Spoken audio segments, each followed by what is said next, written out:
Hey, what's up, Unbroken Nation? Hope that you're doing well wherever you are in the world today. Very excited to be back with you with another episode with my guest and friend, David Williams. David, my man, what is going on today? Yeah, well, thank you so much for having me here. I'm super grateful for it. I guess I'm here to share my story, and I'm just privileged to be able to do that today. Yeah, man, it's amazing. You're just, and what's great is you're coming into this conversation right now. It's a Saturday. You just got done with hanging out with Tim Story, out here doing really big things with good people. And I have this thought in the back of my head often. It's like the people who are really showing up for their lives are the same people who will show up on a Saturday, you know, Yep, and that's usually the theme, right? yeah, it's crazy to me how, I'll talk to people like, I want to change the world. And they're like, but I don't work on Saturdays. I'm like, okay, look, and I get it. I'm not saying there's a right or wrong to it. I just think there's a level of intensity that's actually required to do the things you want to do. Oh no, 100%. And I think to me, it's like I'm not a big guy watching Netflix, going to sports games. Nothing wrong with that, but it was like my hobby is doing what I'm doing. My hobby is building businesses. My hobby is making impact. I feel if I'm sitting watching a Netflix flick or do that once in a while to unplug or laying on a beach somewhere, doing that too often, I'm just like going stir crazy because I feel like I should be where my feet belong, like where my gift is and, trying to impact the lives of others and build. Yeah, I'm the same way. I totally understand that. As we jump into today's conversation, what's something I need to know about you to understand how you got to where you are today?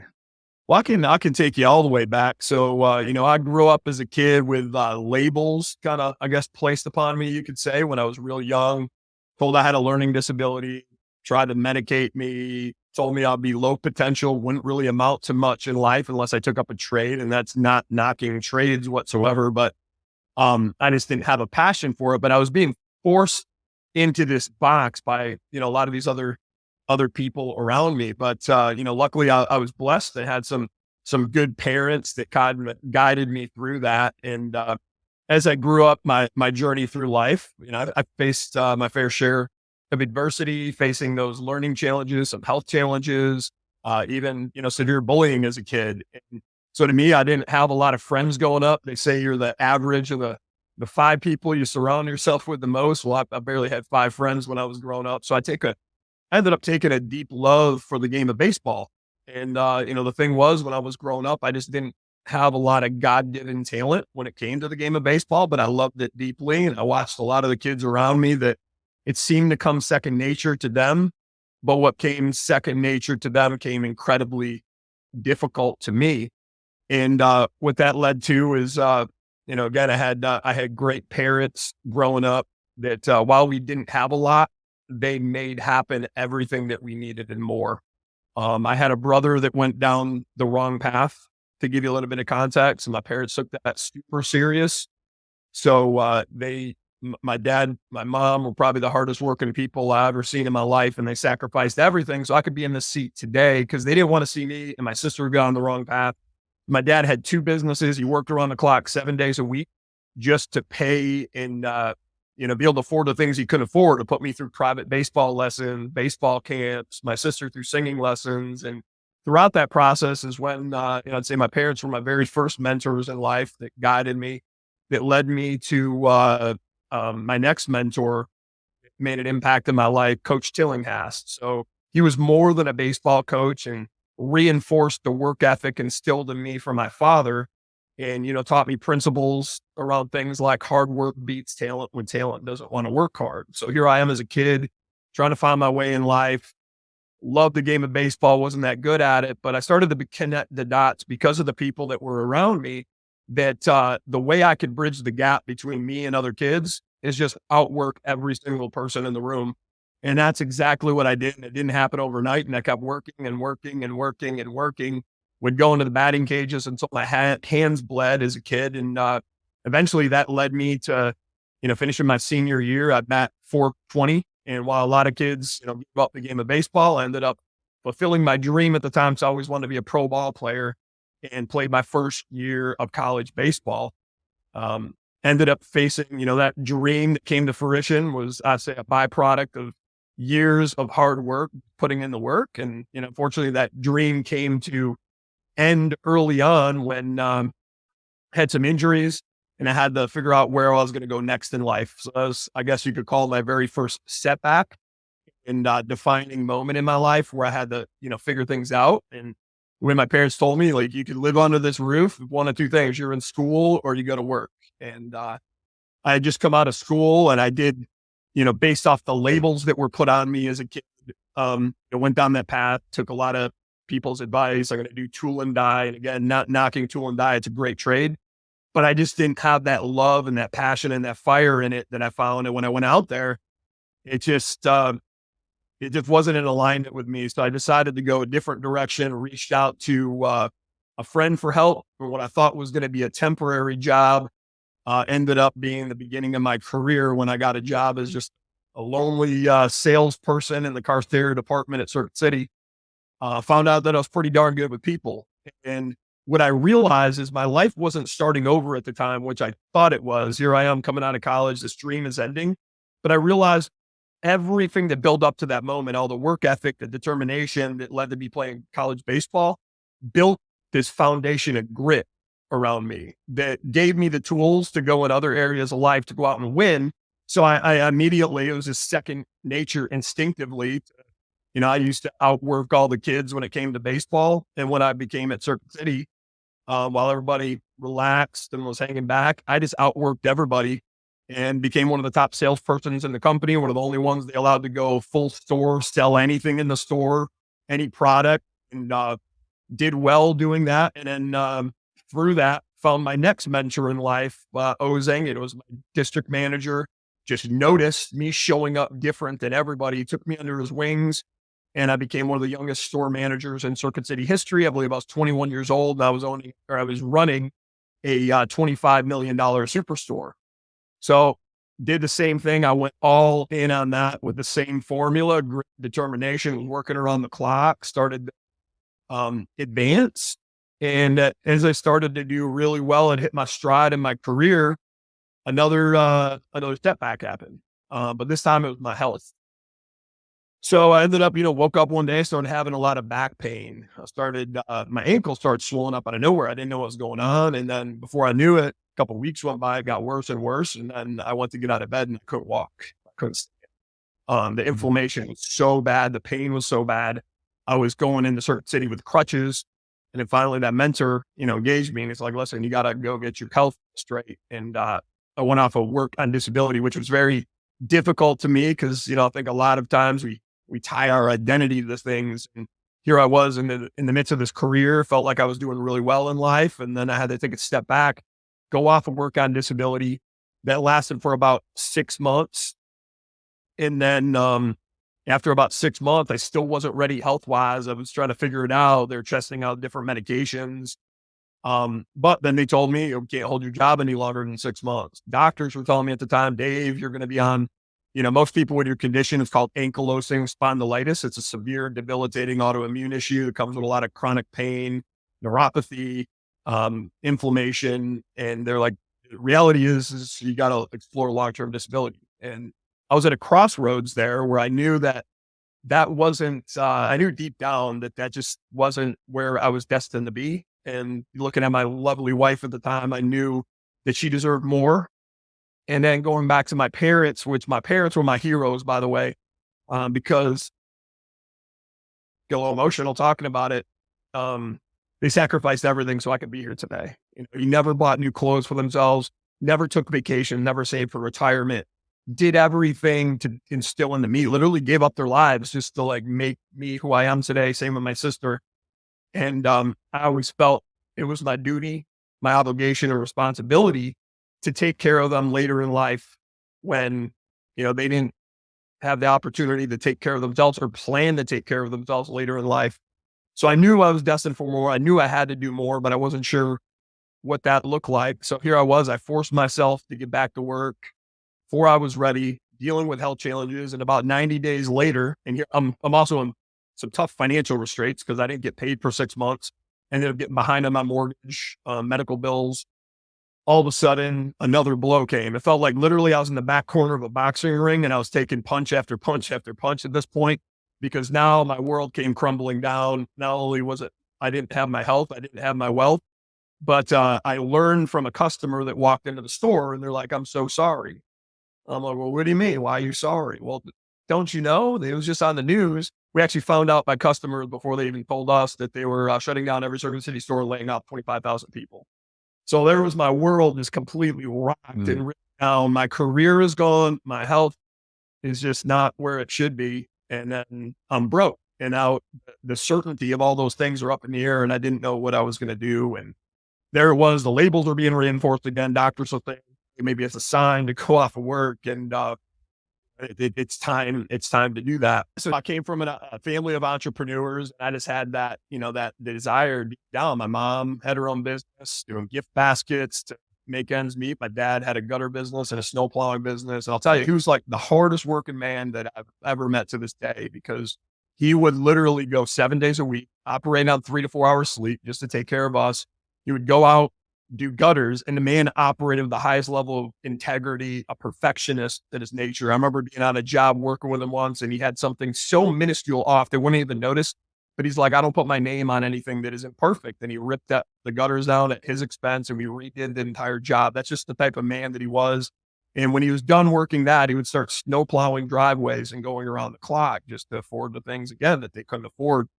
And I always had that taste of it, and I always had a desire to do that one day. As a matter of fact, as a kid, my very first business was a baseball card business, and I loved it and had a deep passion.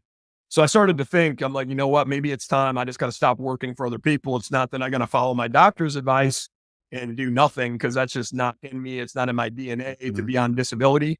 But what I wanted was something on my own terms that would be conducive to my health, and I could build a life. I wasn't sure what that looked like yet. So what I did next is I actually got it here in my office in the cabinet still. I wrote out a check for $1 million. And it might sound cliche, but it wasn't about the money, but it was what it symbolized, that I needed something to look at every single day and chase, because I knew if I could cash that check, I could create a life on my own terms that supported my health, that supported my lovely wife, giving her a better life in almost life, but we wanted an utmost life. And then be able to give back to my heroes and maybe be my hero's hero one day. So I wrote out this check and then had no idea, so far away from cashing $1 million. My bank account was very low at the time. And then had a friend of the family I encountered, right? So I think, the theme here is it was always who moments in my life that led to where I wanted to go. Then I started to recognize that, all the way from my parents being my first mentor, my baseball coach being a mentor to me, my district manager being a mentor, and started to find a theme of, reaching out and asking for help. And I had a friend of the family that was in the insurance business, seemed to be doing really good. It was my first experience and encounter with a little something called passive income. He built a book of business that, everybody needed. Everybody needs auto and home insurance. And oh, by the way, once you built it, you get paid in your sleep. So I'm like, that sounds good to me. Sign me up. So I started talking to him. The only problem is I had medical debt, and you had to have, credit standing, get approved with a lot of these carriers to start, no experience in the industry. And then I was broke. So I didn't have the startup capitals. Here it was again, encountering, I like to call it the force of mediocrity. People telling me, "Don't do that. You're sick, Dave. You're going to fail. Most businesses fail. It's not the time. Go work for somebody else first." And I just knew I was done with that chapter, and I had to go all in for the sake of my family and the sake of my life, and decided I'm going to figure it out, and just started getting my insurance license at night, working full time, closing down the store, getting my insurance license at night. And I was going to go that direction.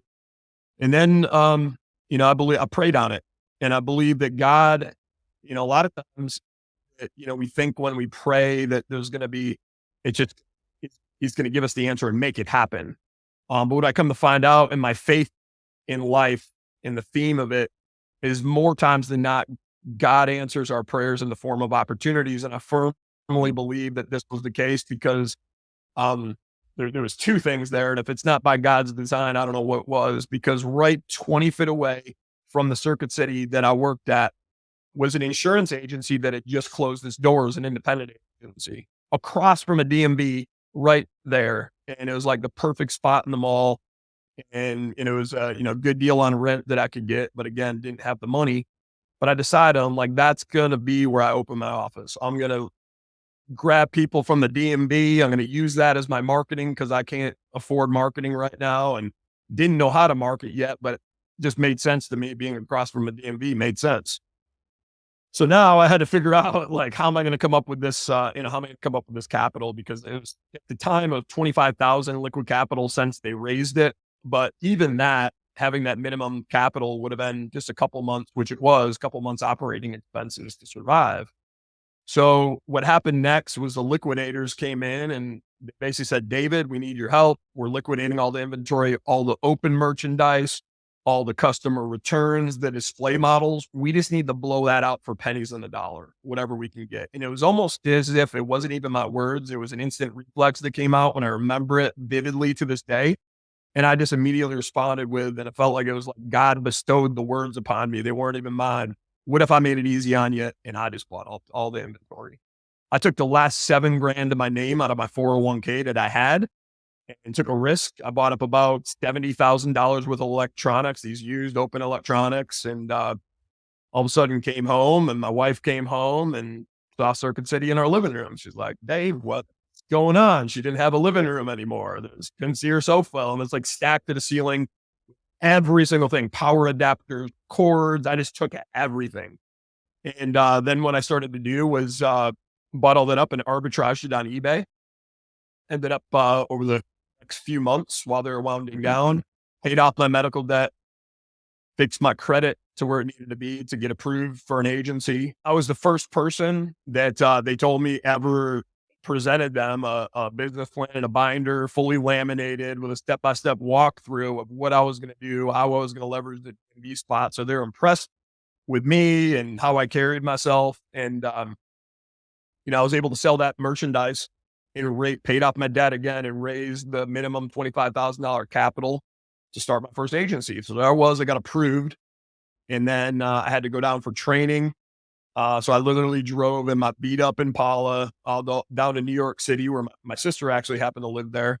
So to save on money, I slept on a mattress on the floor with no air conditioning in her place, no air conditioning in my car, and just, toughed it out just to save money. So I could have every dime for my startup because again, while I got the minimum capital, it was only enough capital that if I didn't hit the ground running with revenue very quickly, my dream would have been over before it really began.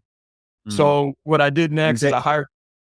Dave, I want to stop you there because you're going to pivot into something, but before we do, there's so much context here, and you've shared so much about your story and your journey, and so many things. And the reason I just wanted to give you the space to go through that is because, dude, so often in life we have the odds stacked against us. From youth, people are telling us who we can be, what we should be, why we should be, when we can, when we can't. And there's constantly these barriers in front of us. We get knocked down. We get knocked down. We get knocked down. And, coming from my background, being homeless at 12 years old, being a drug addict, making and losing $1 million, being 350 pounds, the chaos of my life, I'm just like, dude, every single time it was like there was something that projected me forward into this moment where I'm connected with you. There were these massive pushbacks, man. There were times where I wanted to quit. I wanted to give up. I was like, I can't bear the idea of just trying to do this one more time. And as you were talking, and you're like, I fixed my debt, I fixed my credit. It made me think when I was 26, I was $50,000 in debt. My car got repossessed. My friends wouldn't talk to me. My brother wouldn't talk to me. My credit score, I don't think I've ever said this on the show. My credit score was like 405. And I was like, dude, I was in dire straits, even though I had found success. Well, you know what? Along the way, there's probably nobody to taught you anything different. Nobody taught you how to manage the value of managing credit. Cause I know that was the story with me. Like, I didn't think anything of it. Am I going to need this someday? Why I'm going to need it someday? That's exactly right. And so I was just having a conversation with someone last night where it's like, I learned about money the hard way, But what I'm curious and where I'm going with this, I mean, from such a young age, from bullying to getting sick to losing everything to now you're in the place where you're going to take the risk. Here's where people do not progress for. I believe this is the number one area where people get stuck. They're terrified to take the chance, and so they never do. So their circumstances never change. Yep. Is it what part of you has that willingness to just go for it? Is that because of the belief your parents put in you? Is that because of having mentors? Is that your relationship with your faith? Is it because you have a supportive wife? Like how in the world can you be at like rock bottom, sick as a dog, crippling debt, no credit score, and you're like, I'm going to start a business that needs at least $25,000 in startup capital? Yes, I think it was a combination of all those things with, all those people in my life that, built that foundation in me. But really what it came down to was there was a deep layer of fear involved. But I remember fear in two ways because of my circumstance. And there was the fear of obviously doing what I was about to do and the fact that I could fail. But I believe the fear and what created me really to do it at the end of the day, the fear of not doing it was far greater. Because when I looked at their life, I looked into the face of the labels, I looked into the face and literally vividly saw myself living a life on a couch on disability. And it was so far away from alignment with who I was and who I wanted to be that scared me so much more than anything else. So I would have ran through a wall. I would have ran through a burning building to do whatever it took, which is kind of almost like what I had to do, because anybody that's ever had an experience with ankylosing spondylitis, I don't wish it on my worst enemy. I mean, it's like your body is on fire and you have rocket fuel pouring through your veins that's on a slow burn, and your body just feels like burning every day, getting on the bed, barely functioning. And I just had to push through a lot of that. And I think it was just really the fear. I came to this pivotal moment. And I think fear, we can define one of two ways. We can forget everything and run, or we can face everything and rise. And I guess if I look back at it, in that moment, I chose to rise. And I looked at that check that I had written out, and I looked at my parents that, were my heroes, and I needed to be their hero. And I looked at my wife, and there was so many different people that were counting on me. And I had this love for impact too, early on in life. And I knew if I made it big, I could help other people that were eventually in the shoes that I was in, but it started with me. So I went what's the conversation you're having in your head right now? Right? Because there's so many people, David, and you know this as well as I do. They're like, man, I want to impact the world. I want to have a different life. I want to have a fulfilled life. I want to do better for my wife and my kids and myself and my family and my parents. And maybe if they're like me, they're the first people in their family to ever make money, to ever end the generational cycle, to ever have stuff that they actually want. And they're still stuck, right? Like, how are you talking to yourself at that time? Because most people probably are like, you wrote a check for $1 million to yourself. You're a crazy person. What are you talking about? No, that was kind of crazy, right? Because in the reality of things, there was nobody in my family that ever did that. There was nobody in my family that ever reached that milestone. And, I think what I was really thinking is I was doing a lot of visualization. And I think a lot of the skill sets that I built going over, because I remembered back, it went all the way back to my childhood in the game of baseball. Here I was dealing with adversity, bullying, heavy anxiety from the kids bullying me, to making my experience in baseball even worse, where I performed even lower than my ability at the time. But I started to realize the way to close the gap in those things was to outwork everybody else. And then surely here I was as a young kid that just transformed myself. And it wasn't overnight. It was a lot of literally, I would say, thousands of hours in the batting cages and hundreds of blisters and my hands bleeding that other kids weren't doing, that led to me playing college baseball. And I think I remember all of that. And I remember the path to success. And I remember going into Circuit City, how the foundation I built there carried over. And then to get into my career at Circuit City, that didn't happen overnight. So I think the past experience there, because of the paths that I chose earlier on, taught me a valuable lesson that nothing really good comes easy. And I think today we live in a world of instant gratification. Everybody can have everything that they want at a drop of a dime on their smartphone. And if it doesn't come overnight, like, we're on to the next, right? I give up, I quit. it's too hard. It's too difficult. We're in a society where I think now everybody expects everything to come easy because we are in a place of easy times that I think have led us to the times that we're currently living in, right? Because what do they say? The age old saying that tough men create easy times, and then it's those easy times that then create weak men that create the hard times. And I think that's the pivotal moment that we're in now. But I learned those valuable life lessons that I knew that one thing I wasn't a stranger of and I was familiar with was putting in the work. And I knew that if I came in and I outworked, and I met some of the other people that were doing what I was going out to do. And I just knew from conversations, I can outwork that guy. I can outwork that girl. And that's exactly what I did because people were telling me the same thing. Don't do this. Don't get into the business. Most people fail. Other insurance agents were telling me most people failed. So I remember opening up on day one and the trainer came in. I hired 2 people that lost their job with me at Circuit City. And the only thing that's going in the back of my mind is this hyper, I'm excited of this new chapter, but I'm fearful at the same time because the thing that's going in the back of my mind is like dollar signs. I've already spent some of the capital. I'm down to like literally a couple months working capital because I got payroll and expensive place to pay for them all. And I need to get revenue right away because I didn't have a book of business. I was starting from scratch, ground up. And the trainer came in and said, hey, we're going to train for 2 weeks. And then we're going to go ahead and start selling. And I'm like, well, no, that's got to go a little bit in reverse because I don't have the luxury to just not sell and stay idle and not produce revenue to pay my bills because I'm literally 60 days away from going out of business at this moment with the capital that I had. So I remember telling her, I'm like, we're going to do things a little bit differently. I'm going to sell and I need you to teach me what I'm doing as I'm going. And that's the best way to do it. I started pulling people out of the line at the DMV. And I remember the first customer to this day, Geraldo Hernandez, he stayed with me all the way to the point that I exited my business. And I pulled him out of line and he had a motorcycle, home, properties and all this stuff. And what should have took, 20, 30 minutes to quote his insurance took me 3 hours and he was incredibly patient. But through that, I learned and figured it out and kept ripping people out of the line and started to get good at it, started to figure it out, get my bearings. My 2 people next to me, they started to learn through osmosis, just me setting the tone, leading by example, and they started to mimic what I was doing. And before we knew it, those day after day of just putting it in, showing up every single day created momentum. And I think that momentum then turned into revenue coming in, the bills were paying. There was, alleviating some of it, not too much. So I had to, really keep staying hungry for a number of years.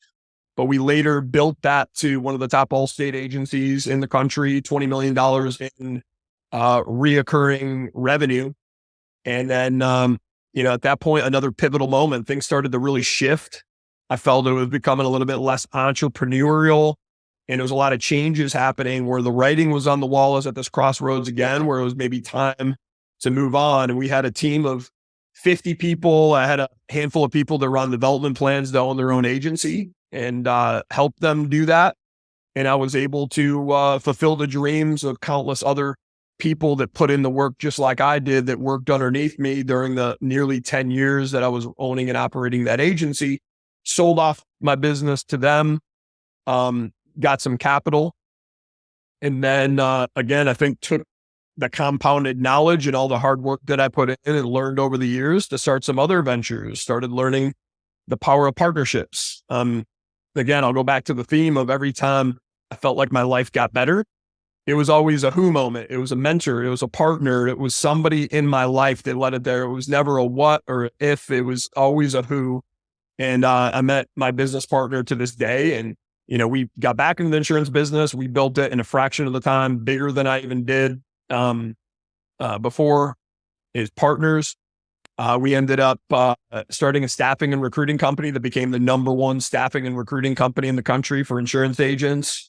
Launched a couple software companies with that, just because I got this love for creating and giving back. And all of our companies are for-purpose companies. So we give a part of our proceeds or just like time and energy of our companies to go back and impact. Like our recruiting company will help veterans and at-risk youth, help them show up differently in a job interview. And here I was doing more, and we were integrating for purpose. I learned from a good mentor of mine, Cole Hatter, make money matter for purpose. And when I saw what he was doing with his life, it was just so inspiring and how he was impacting others. And I knew deep down, like that was the next thing for me. Like I was reflecting back on my entire journey. And oh, by the way, that check, I cashed it. My goal was to cash it by the age of 35. I did it at 34 and a half.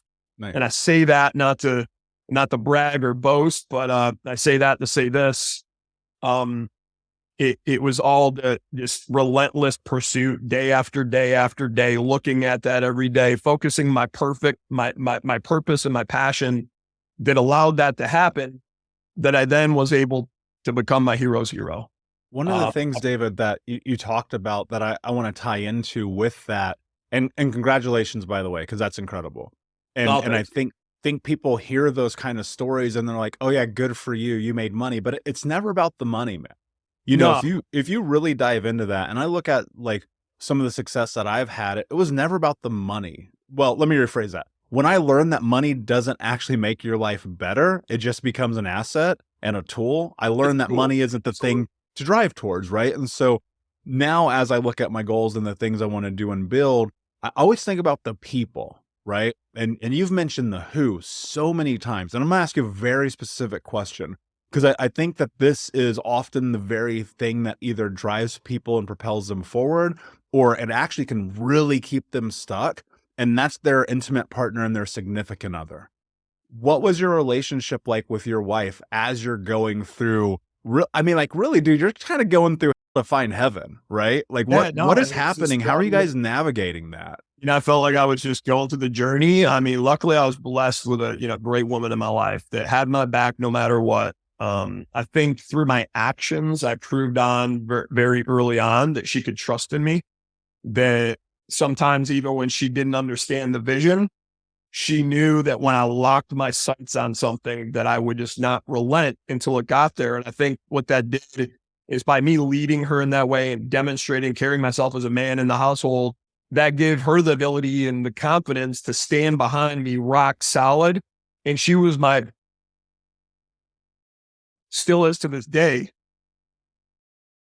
my line of defense that blocks and tackles for me. And she would just take care of everything else at home, so I could just work. Never, we never had drama and none of that stuff. And it was just always us. I guess call it my queen or king and queen dynamic, that she would just take care of everything else so I could go make things happen, because she knew it was for the right cause. So she knew it was going to lead to a better life for our family. She knew the purpose behind it. It wasn't, I wasn't just chasing something that wasn't going to bear fruit one day. And then, that kind of leads, where I was going with it, that, that goal, I was able to come to fruition and build that life for her. And she saw that. And then I was able to step in with my parents because they hit retirement, and all they had was Social Security, which was $1,200 for one of them a month and $800 for the other. And then not live off that. So I've been blessed to now pay for all their bills, and have for a number of years. I've taken them on some of the most amazing trips in the world to make up for the vacations they never went on. And then, so I just get emotional when it comes to family. I was able to buy my dad his first brand new car, brand new Cadillac. And then not too long ago, that's when I really felt like I really nailed that, being my hero's hero, that I wanted to do something big for them. And I bought them their retirement home in here in Sarasota, Florida. I moved them to. And if it wasn't for me doing that and pushing through my challenges and being selfish, that, hey, it is what it is, and being the victim mentality, none of that could have happened. And I knew all of those people were counting on me, and I knew all those people that needed me. And I had to look myself to the side for the sake of others to get to where I am today, to make sure that everybody had the best life. I guess in that moment, I was the one. I was the one that needed to change the trajectory of my family tree. I was the one that needed to be the first millionaire in my family. I was the one that had to create a legacy for the Williams name, to carry on. And my one day when when I had a kid, which I do now, I got a 2.5-year-old boy that I could leave that legacy to him, and I could leave the example to him that could carry on. So when I eventually leave this earth, that there'll be something that carries on above and beyond me. And that led me to, as I analyzed my journey, I looked at all the who moments and everything that was there. And I started to realize that, there's so many kids in America and across the globe that don't have the who. They don't have dads. They don't have the right teachers. They don't have the right mentors. And it feeds into the statistics that I think are horrific and we don't talk about enough in our society today. Like, I think it's about 1.3 million youth every year end up homeless. We got kids, over 30% of kids in school being medicated. And I know there's a time and a place for that, but those staggering numbers, that just shows me that's more than it's ever been in the history of our country, that our answer to everything is give a kid a pill. And I was that kid that they tried to give a pill that turned out to be gifted, but they didn't recognize my gift. And instead they wanted to suppress it and medicate me. That's right. There's so many kids being given labels that told that you're not going to be good enough. You're not going to do this. And we're doing that more in society right now in the realm of, trying to support other people. I think we're placing labels on other people that actually do the exact opposite. So I'm analyzing all this. And then later on in life, as I was learning about mentorship and I was learning about how all these people helped me to get to where I wanted to go, I started to actually seek out mentors. Even when I started my first business there, I started looking at who are the ones that are doing the best in insurance and I can model after them. And then I started to get a little bit of money and I hired a health mentor that did things differently. I was suffering for years, even building my businesses with my health. Found some holistic doctors, spent thousands of dollars, started doing, blood tests, hormone tests, gut health tests, cleaned up my diet, had the right person come into my life. And for the first time, I got off all the medication and I got it to go in remission, got in the best shape of my life and learned the value of wellness by having that mentor. Then I started going into masterminds and conferences and surrounding myself with people that made me really, really uncomfortable, that I found that caused me to grow. And that's where I met Tim Story. I met him after I met Cole Hatter. He introduced me to Tim and I started doing life coaching with him for years. And then one day I was on a call with Tim and it was like a light bulb went off. And I'm like, man, why don't they have a mastermind for kids? Imagine if I was a kid and I had access to that. My brother had access to something like that. He'd probably still be here. I said that to Tim and he gave me some words of encouragement. He's like, you need to do it.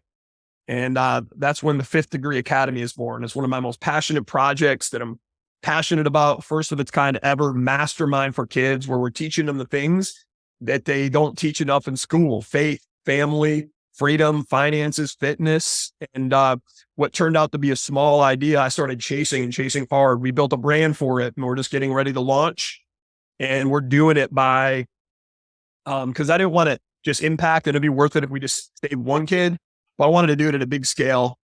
And so we decided to do a free 2-day live event that's coming up on August 18th and the 19th, where we're going to make history. And I'll invite everybody listening to the show to come make history with us, because that's really the whole thing. We're going to break the record regardless, but we don't want to break it with just 500 kids. We want to pour into the hearts and minds of thousands of kids, and all the mentors that I had to spend multiple 6 figures hiring to get me to where I wanted to go. I've been blessed to build relationships with them, that they're part of this program. So we got one of the top motivational speakers in the world, Eric Thomas. We got celebrity life coach Tim Story, Cole Hatter, Del Delgado, Gloria Mayfield Banks, Jimmy Darts, Jim Quick, David Meltzer. We got some great people that are going to be pouring in the hearts and minds of kids. And it's a free 2-day event. And then on the 19th, Eric Thomas is kicking us off. We'll have some surprise entertainment. And every kid that shows up and goes into that, not only that I firmly believe is going to really get some in-depth knowledge that I could use when I was growing up, that I think will change the trajectory of their thinking and their life. But it'll be pretty cool because they'll get a certificate with their name on it, that they're a part of history. And I think that's what really led me to my ultimate purpose when I reflect back on that. And again, I say all of that to say this, that I believe all along, this was all God's design. This was how he answered my prayers. He didn't just say, snap my fingers, I'm going to give you the life that you want, babe.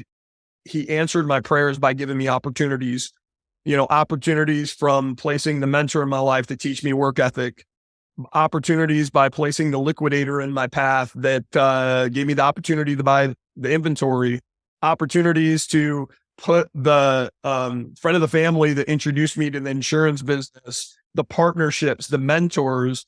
As I continued to pray throughout my life and embrace my faith, I started to really, really recognize that that was the formula that I think a lot of people that are devout Christians and really embracing their faith, they do a great job at it, but sometimes they don't see through the weeds because life can get busy. We're full of distractions, social media. We have our blinders on where we go and we get caught up in our own life. So the noise of that drowns out God's vision for us, God's purpose, God's speaking. And I started to get good at paying attention to when God was answering my prayers. And because I had that awareness, I think that's what led me today. He meant me to pour into other kids that have gone down the path that I did, that went down the path that my brother did, that's no longer here, so I could prevent the next Gary Williams from coming to fruition. And maybe instead, because you think about it, you look back at our history always repeats itself. Sometimes we don't think about it in life, but one person can change everything and change the world. Look at what Mother Teresa did. And I can't help but think in my program, the more kids we touch, the higher the probability there's going to be the next Mother Teresa. And I know there's so many awesome parents that are out there. And what I'll say to the amazing parents is, there are kids out there that don't have the parents and the mentors that need this, but there's kids out there that have great parents that just need to hear the message again. Because I know growing up as a kid, I loved my parents, but we all know when our parents tell us one thing, sometimes it's in one ear and out the other. But sometimes an Eric Thomas or a Tim Story comes in and reinforces that same principle. It's like aha moment. It comes in and it clicks. Mom and dad said it and they said it. And that's what we want to try to do is not replace the parent, but partner with parents, not replace the school system, but partner with school systems to fill in the gaps and save lives, impact lives, and inspire kids of the future. And that's where I've been living these days. And man, I love that so much, David, because here's what I think about, and I use this word synergy very specifically here. My mission is to end generational trauma in my lifetime through education and information.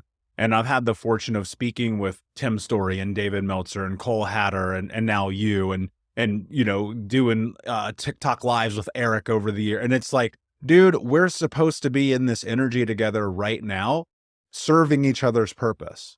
Your mission actually is in complete alignment with my mission. That's why I wanted you to come on the show, because like, truth be told, the better that you do, the more that I become obsolete. And the better that I do, the more that you become obsolete. And eventually the thing that happens is we create that change in the world that we want to see. And I think people believe that you have to be like these super famous, super rich people and you have to be a Kardashian. It's like, no, dude, you just got to start. Just freaking start. Just come out here. And you did something that I've done that is the reason why I'm here as well, is I always asked for help. Even though it was uncomfortable and it was weird. And I'm like, but I'm a guy and guys don't ask for help. I just forced myself through it anyway, which led down this path where now I get to help millions of people every year who listen to this podcast, right? You get to help hundreds of thousands of people and exponentially and reciprocally, the impact that we're making on a long enough timeline, we're going to hit our goal. And I always think like, sure, maybe it's not in my lifetime. That's fine, but it's going to happen. And I think that there's something to that people need to really leverage. This 2-day event is absolutely incredible. Guys, we're going to put the links in the show notes at thinkunbrokenpodcast.com, but I believe it's elevate.kids, correct? Yeah, it's super simple. It's www.elevate.kids. No strings attached, completely free. You just basically fill out the registration on there for you, parents, and for your kids. So that way each of you are logged into the system and that'll get over to the Guinness World Record officiator. And then I suggest everybody come the full 2 days because it's going to be a lot of great information. We're going to be giving away prizes, having entertainment. We're going to try to really do a good job engaging the kids to make them want to stay 5 hours a day. And then that second day on Saturday, the 19th, 3 p.m. Eastern Standard Time, Eric Thomas is going to kick us off. And then we're going to have a Guinness officiator read the rules. And then we got a 4-hour window. We just need to get as many people. It doesn't have to be simultaneous, but as many kids and their parents to log in individually on Zoom, because every individual login counts as, one for the record.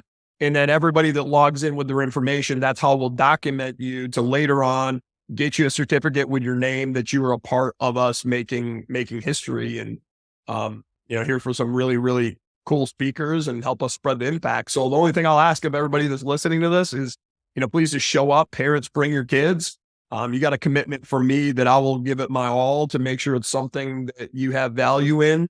And then the only other thing I could ask is bring your friends and have your kids bring their friends, because again, we're going to break this record. That's not optional, but I want to break it so massively that the impact is far grander. We have an opportunity here to get the attention of a lot of people.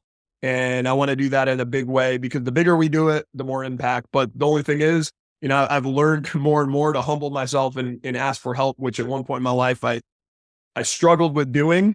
In this project, because it's so meaningful for me, has actually got me out of my comfort zone to ask for help more than I ever had. So I guess I'll just look in the camera. I'll ask everybody, I need your help to get as many people here, because I'm only one person and I need your help evangelizing this, just so we can help create an educational movement together. I love that, man. And those 5S for those kids, dude, if I would have had this, Dave, I'm telling you right now, if I would have had this, I probably wouldn't have gotten as much trouble. I probably would have graduated high school. I probably wouldn't have been friends with people who are in prison for life right now. I could have been a better brother, younger. I would have done well with my money instead of losing everything that I worked so hard for because I was illiterate. My health would have been better. I would have never been morbidly obese. Like literally, like the path that you're painting are all the things that I would have loved to avoid. Right. And so, absolutely. And I look at that as like the right path in life is what it's like, the yellow brick road. But what is everybody doing? We're seeing alarming rates. Our kids are going off of that yellow brick road, and we analyze it. Well, why is that happening? Well, I think there's so many of them that aren't getting the luxury to discover their path, their purpose, their why. And then if you think about it in school today, like what do we have? I had bullying when I was a kid, and that was rough. But now you're one social media clip away of having your life destroyed. That's absolutely right. Yeah, it's crazy. And then we want to, what that does too is, what does it do? You got the jocks, you got the people that are academically strong, you got people in the winning circle, but then all these other kids get alienated because they don't feel they fit in that circle. But where do they go? They look for something else, and they look for someone else. And where is that more times than not?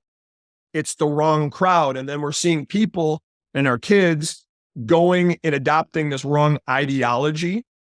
In today's day and age, we're seeing our kids go down the path of gangs, go down the path of violence, go down the path of crime at epidemic rates. And I believe it's that exact dichotomy and formula is they don't have anywhere else to go. And like, that's another part of this program is we want to give them a place to go. We want to give them just a path to kind of discover that purpose in their why.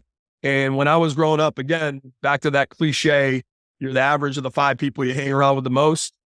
I didn't have 5 people. My brother did. They're the wrong 5 people. And I believe the reason he's not here today, and our intention is to make sure we're bringing the right people in this community with the right intentions to give every kid that's a part of this program at least the right 5 people they can do life with. People that want to win, that got the same mindset, parents that got the same mindset. And I truly believe even the greatest parents in the world, we can't do it alone. It takes a village. That's right. And yep. That's right. And I love it, and I support it, and that's why I'm here. And I know that I'll be there with you, my friend. It's amazing what you're doing. Appreciate it, brother. My last question for you, brother, is what does it mean to you to be unbroken? So what it means to me to be unbroken is, I think that just sums up my journey, right? Because there were so many breaking points in my life. When I hear the word unbroken, there's so many points in my life that I felt like I was broken and I could have just given up. But somewhere along the line, it was the right person, the right place. It was God, it was faith that led me to keep moving forward. And I think that's the biggest thing I could tell everybody is life can be relentless. Life can hit you. It can hit you hard. And sometimes to get out of what I call that valley of despair, it's not going to happen overnight. Sometimes it's taking a right step forward, looking for the power of partnerships and people around you that can carry you when you're in need. So you can keep taking those baby steps forward, but have faith that those steps turn into strides and they turn into stepping in feet, in yards. And before you know it, you're in miles, and you're out of this place of brokenness. And where I feel like I pivoted to today being now unbroken. My experience, my triumphs, my tribulations, I think we're all by design. I was given these, when I was questioning at one point in life, God, why are you doing this to me? I think challenges are what bring the right things into our life. And he was forging me in the fire to make me the human that I am today, to make me capable of handling the mission that he had in store for me. Mhm. Beautifully said, my friend. And obviously, you've been surrounded by some amazing people to lead you down this path. Unbroken Nation, thank you so much for listening. David, thank you for being here. Guys, please like, comment, share, and especially this episode, just share it with one person in your life, someone who has kids, someone who needs support, someone who in this journey, if they were just around the 5 people that they could potentially need to have a different life, let's give them access. Because I'm telling you guys right now, as a child, if I would have had access to people like David Williams and Tim Story and Eric Thomas and David Meltzer and Cole Hatter, my life would have been different. I probably wouldn't be with you right now. So, let's not mess with the timeline too much. But what I am saying is, like, let's look at our future of our children and give them the things that we didn't give. That is our moral obligation and our responsibility. Guys, go to thinkunbrokenpodcast.com to learn more. Of course, check out elevate.kids. And remember, every time you share this content, you're helping other people transform their trauma to triumph, their breakdowns to breakthroughs, and you're helping them become the hero of their own story. And until next time, my friends, be unbroken. I'll see you.